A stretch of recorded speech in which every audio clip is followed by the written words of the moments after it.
Hi, I'm Christine Tizard. I'm the three-way chef, and today I want to take an ingredient that everyone seems to use the same way over and over again and show you some different ways to use it. Everyone, all you do with those radishes are put them in salads, and there are hundreds of varieties of radishes out there, and I'm going to show you a couple, and I'm going to show you some different cooking techniques to use radishes. The first recipe we're going to do is I'm going to pickle these radishes.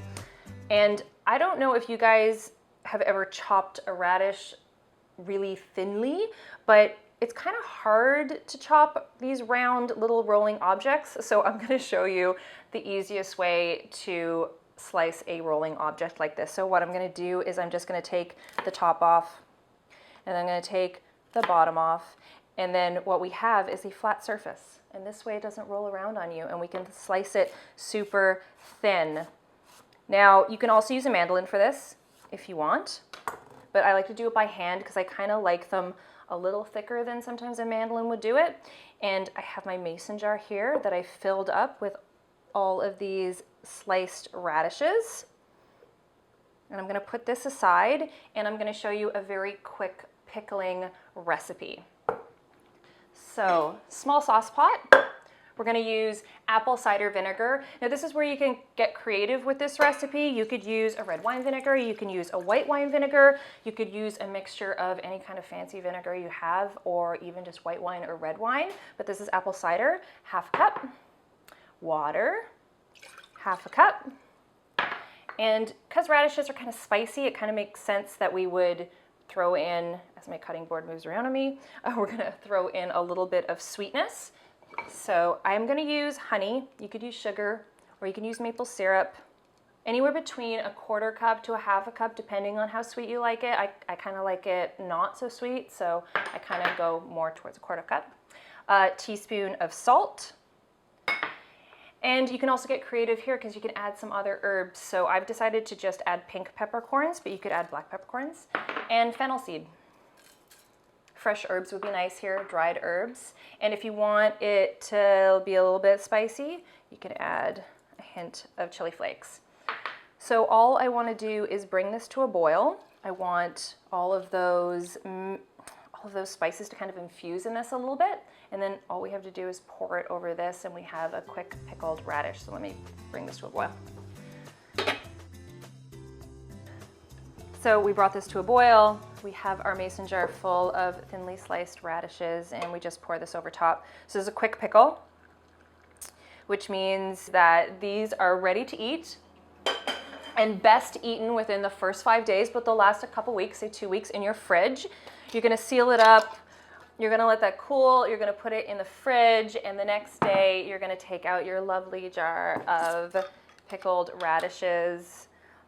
And what would you use these for? Well, anywhere that you would use any other pickle. I kind of like them on top of tacos, on a charcuterie board, salad. So let me taste these. I want to see if I can get that fennel in there. They're really nice. So my favorite way to have radishes is having them roasted. There's something about roasting radishes. It makes them sweet. They still have that little bit of kick to them. They mellow out, they caramelize, and they're just so good this way. So I'm just placing a bunch of different types of radishes on a baking sheet. I just wanted to make sure everything is cut around the same size so everything roasts at the same time. So I want to infuse this with some flavor while everything's roasting. So thyme sprigs, just throw them on top. I'm going to take also roasted garlic. These are the whole bulbs. These are just the garlic cloves that still have their skins on. Kind of protects them when they're roasting, and then you get that beautiful, almost like buttery, like roasted garlic that'll go along with this. So you can throw a couple of those in there. Pepper everything. We'll give everything a good salting, and we will drizzle olive oil all over top. One of my favorite things to have roasted radishes with is just a really great steak. There's something about the combination of the two, the pepperiness and spiciness of the roasted radishes along with that really great steak. Perfect combination. So these will go in our oven, really nice high temperature because we're roasting, so 450. and they will take anywhere from 20 minutes to 30 minutes, depending on the size of your radishes and your carrots.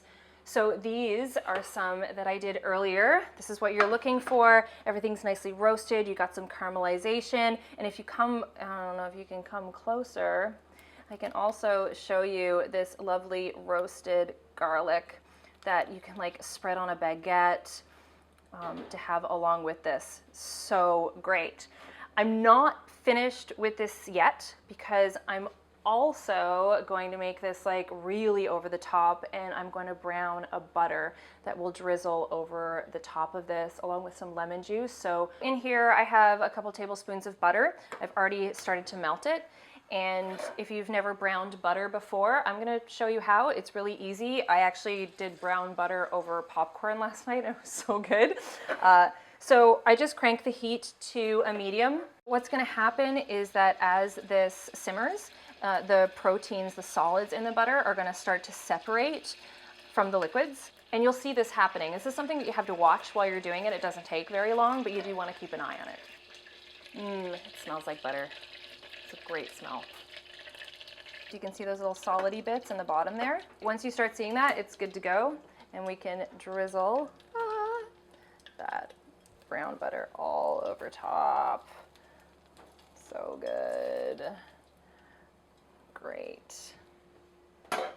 And then finish it off with a squeeze of lemon juice.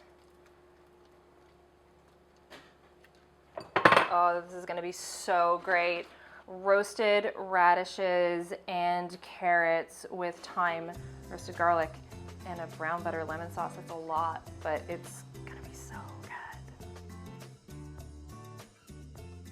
So the third recipe, I thought that radishes go so well with just butter and salt that I'm gonna make some little dainty tea sandwiches. Traditionally, tea sandwiches are sandwiches that are made that can be eaten in 2 or 3 bites. They're dainty, they're elegant, typically made with white bread. So I just bought really a nice baguette, but I also love really rusticy looking bread. So I have a raisin, a walnut oval here as well. So I'm slicing my radishes really thinly. I have my butter, I have my chives, I have some fancy salt, which is perfect. I'm also gonna use some different colored radishes too. You can see the really pretty color there. And then the watermelon radish, which is my favorite radish because as you can see when I cut into this, look at the beautiful color. Stunning. So it's gonna look so nice on top of our little sandwich. So let's cut some bread. Couple pieces of this white loaf, couple pieces of this walnut raisin loaf, which is going to be great. It's nice to have a bread that has a little bit of texture. And we can start making some of these sandwiches.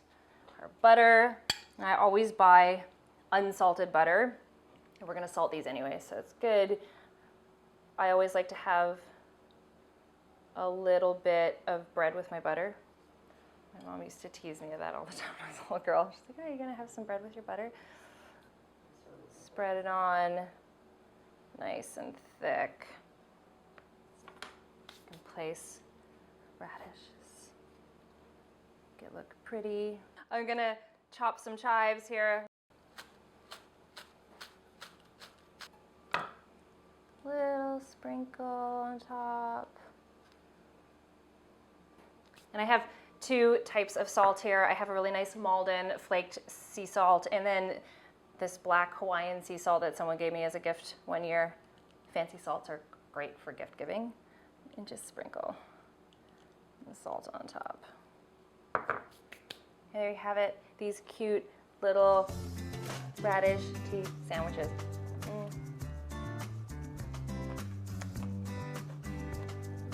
It tastes really good. perfect little afternoon snack. So radishes, 3 ways. We roasted some, we pickled some, we used some for some dainty tea sandwiches. So guys, go out and buy more radishes and start doing more things with them. If you like what you saw today, then like, subscribe, comment. I love your feedback. And if you have any ingredients or recipes you want me to try 3 ways, let me know.